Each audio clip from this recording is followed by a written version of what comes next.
आता जो तुम्ही प्रीम पाडला तो Instagramला खूपच ट्रेंडला चाललाय. त्याच्यावरती हे जे ट्युटोरियल तेव्हा आणलेला हा व्हिडिओ आहे पण CapCutमधून क्रिएट केलेला आहे. जर कोणी आपल्या चॅनलवरती नवीन आलं असेल, चॅनलला सबस्क्राईब करून ठेवा. असे ट्रेंडिंग टॉपिकवरती ट्युटोरियल तुम्हाला आपल्या चॅनलवरती मिळून जाईल. आता तुम्हाला काय करायचं, व्हिडिओ क्रिएट करायसाठी तुमचं CapCut आहे ते ओपन करायचं आहे. CapCut इथे ओपन केल्यानंतर न्यू प्रोजेक्टचं ऑप्शन आहे त्यावरती क्लिक करायचं आहे आणि इथून तुमचा जो फोटो असेल इथून सिलेक्ट करून घ्यायचा आहे. तर इथून आपण हा जो फोटो इथून सिलेक्ट करून घेऊया अशा प्रकारे.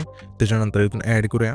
ॲड केल्यानंतर इथे रेशोचं ऑप्शन आहे त्यावरती क्लिक करायचं. 9.16चा रेशो तो सिलेक्ट करून बरोबर चिन्हावरती क्लिक करायचं. त्याच्यानंतर सिम्पली इथे ओव्हरलेचं ऑप्शन आहे त्यावरती क्लिक करायचं. अगेन ॲड ओव्हरलेवरती क्लिक करायचं आहे. त्याच्यानंतर आपण जो बीट मॉडी दिला आहे तो तुम्हाला ते सिलेक्ट करून सिम्पली इथून ॲड करायचा आहे. हा बीट मॉडी इथे ॲड केल्यानंतर त्याच बीट मॉडीवरती क्लिक करायचं आहे. त्याच्यानंतर थोडं स्क्रोल करायचं आहे. इथून एक एक्स्ट्रा ऑडिओचं ऑप्शन आहे, सिम्पली त्यावरती क्लिक करून द्यायचं आहे. आणि हा जो व्हिडिओ आहे हा जो फोटो आहे त्यावरती क्लिक करून जेवढी आपल्या ह्या सॉन्गची लेंथ आहे तेवढी न्यायची. तर नेल्यानंतर सिम्पली आपल्या आता पहिल्यांदा टाकायचं आहे आणि इथून बॅक करायचे. ओव्हरलेच्या ऑप्शनवरती क्लिक करायचं आहे. त्याच्यानंतर हा जो फोटो आहे त्यावरती क्लिक करायचं आहे. आता तुम्हाला काय करायचं आहे, सिम्पली इथून ज्या बीट बदलत जातील 1 2 3 अशा व्हिडिओमध्ये त्यानुसार आपला हा जो फोटो आहे तो इथून स्प्लिट करायचा आहे. तर इथे आपली पहिली बीट कुठे चेंज होते ते बघायचं आहे. तिथे आपली बीट अशा इथून चेंज होते. तर सिम्पली हा जो फोटो आहे त्यावरती क्लिक करायचे. क्लिक केल्यानंतर इथे पहिलं ऑप्शन स्प्लिटचं आहे त्यावरती क्लिक करून द्यायचं अशा प्रकारे. त्याच्यानंतर ह्याची पुढची बीट कुठे चेंज होते बघायचं आहे. इथेच लगेच बीट चेंज होते तर सिम्पली त्याच फोटोवरती क्लिक करू येते. पहिलं ऑप्शन स्प्लिटचं आहे त्यावरती क्लिक करायचं आहे. अशा प्रकारे हा जो फोटो आहे तो शेवटच्या बीट मार्कपर्यंत इथून कट करत न्यायचा आहे. कट केल्यानंतर हा जो बीट मॉड्यूल आहे त्यावरती क्लिक करायचं आहे. थोडे ते स्क्रोल करायचे तर प्लेचं ऑप्शन आहे. सिम्पली त्यावरती क्लिक करून आपण जे PNG दिलं इथून सिम्पली ॲड करायचं अशा प्रकारे. तर मी काय करतो आता इथून जे फोटो राहिले तर आपले स्प्लिट करायचे बीटनुसार इथून लगेच स्प्लिट करून घेतो.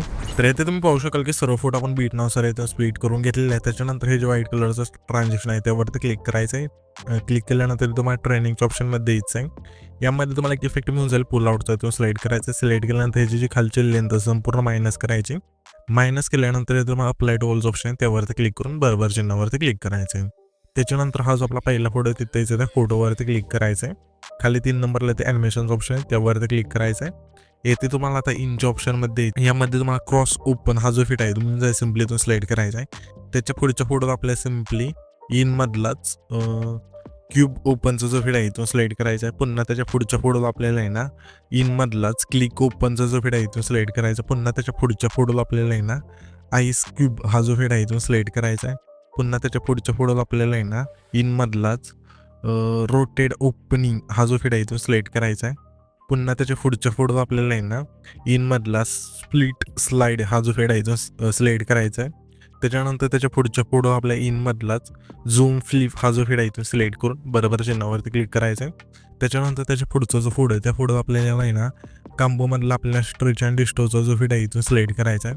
पुन्हा त्याच्या पुढच्या फोटो आपल्याला आहे ना कांबोमधला झूम 1चा जो फिट आहे तो सिलेक्ट करायचा आहे. पुन्हा त्याच्या पुढच्या फोटो आपल्या कांबोमधलाच प्लांडमा 1चा जो फिट आहे तो सिलेक्ट करायचा आहे. पुन्हा त्याच्या पुढच्या फोटो आपल्या कांबोमधलाच प्लांडमा 2चा जो फिट आहे तो सिलेक्ट करायचा आहे. पुन्हा त्याच्या पुढच्या फोटो आपल्या कांबोमधलाच डिस्टो राईटचा जो फिट आहे तो सिलेक्ट करायचा आहे. पुन्हा त्याच्या पुढच्या फोटो आपल्या कांबोमधला स्ट्रेच अँड डिस्टोचा जो फिट आहे तो सिलेक्ट करायचा आहे. पुन्हा त्याच्या पुढच्या फोटो आपल्याला आहे ना इनमधला फोकस हा जो फिट आहे तो सिलेक्ट करायचा आहे. पुन्हा त्याच्या पुढचा जो त्याच्या पुढचा जो हा फोटो राहील आपला त्या फोटो आपल्याला आहे ना इनमधलाच रिपील हा जो फिट आहे तो सिलेक्ट करायचा आहे. पुन्हा त्याच्या पुढचा फोटो आपला हा शेवटचा त्या फोटो आपल्याला नाही इनमधलाच रॉक व्हर्टिकल जो इफेक्ट आहे तो सिलेक्ट करून बरोबर चिन्हावरती क्लिक करायचा आहे. त्याच्यानंतर सिम्पली पहिल्यांदा उठायचं आहे. पहिल्यांदा आल्यानंतर इथून तुम्हाला इफेक्ट्स ऑप्शन आहे त्यावरती क्लिक करायचं आहे. आणि इथून तुम्हाला आता व्हिडिओ बॅकचं ऑप्शन आहे त्यावरती क्लिक करून इथे तुम्हाला ग्लिचच्या ऑप्शनमध्ये द्यायचं आहे. यामध्ये तुम्हाला क्रोमॅटिक हा जो फिट आहे मिळून जाईल सिम्पली तुम्ही सिलेक्ट करायचं आहे. आणि ह्याच्यापेक्षा लेंथ असेल पहिल्या फोटोपासून शेवटच्या फोटोपर्यंत न्यायची अशा प्रकारे. नेल्यानंतर पुन्हा आपल्या पहिल्यांदा उठायचं यायचं आहे. पहिल्यांदा आल्यानंतर आता पुन्हा आपल्या व्हिडिओ बॅकवरती क्लिक करायचं. क्लिक केल्यानंतर तुम्हाला स्पार्कच्या ऑप्शनमध्ये द्यायचं आहे. यामध्ये तुम्हाला लाइटिंग ट्विस्ट हा जो फिट आहे तो मिळून जाईल सिम्पली तो सिलेक्ट करायचा आहे. आणि ह्याच्यापेक्षा लेंथ असेल 3 सेकंदाचा जो मागचा फोटो आहे हा तिथपर्यंत आणून ठेवल्यानंतर सिम्पली हे जे लेअर आहे त्यावरती क्लिक करायचे. ॲडजस्ट ऑप्शन आहे त्यावरती क्लिक करून स्पीड आहे ते आपल्या इथे संपूर्ण बरोबर चिन्हावरती क्लिक करायचं आहे. त्याच्यानंतर हा जो आपला आहे ना 6 सेकंदाचा तिथला जो फोटो आहे जो तो आपण स्प्लिट केला आहे तिथे अशा प्रकारे येथे आल्यानंतर सिम्पली व्हिडिओ वरती क्लिक करायचं. क्लिक केल्यानंतर तुम्हाला स्पीडच्या ऑप्शनमध्ये द्यायचं आहे. यामध्ये तुम्हाला एक इफेक्ट मिळून जाईल 3 लेअर मिरर हा जो फिट आहे इथून सिलेक्ट करायचा आहे. आणि ह्याच्या इफेक्टची लेंथ असेल 6-7 सेकंद तिथले जे 2 फोटो त्यांना ठेवायचे. ठेवल्यानंतर ॲडजस्टचं ऑप्शन आहे त्यावरती क्लिक करून फिल्टर 0 करायचं. वर्टिकल तुमच्या फोटो नसतो इथून ॲड करून सिम्पली बरोबर चिन्हावरती क्लिक करायचं. त्याच्यानंतर हा जो आपला आहे ना 11 सेकंदाचा तिथला फोटो आहे त्याच्या मध्यभागी यायचा अशा प्रकारे फोटोच्या. इथे आल्यानंतर आपल्या पुन्हा फीडबॅक टूवरती क्लिक करायचं आहे. क्लिक केल्यानंतर पुन्हा आपल्या स्पार्कच्या ऑप्शनमध्ये द्यायचं आहे आणि यामध्ये तुम्हाला इफेक्ट मिळून जाईल.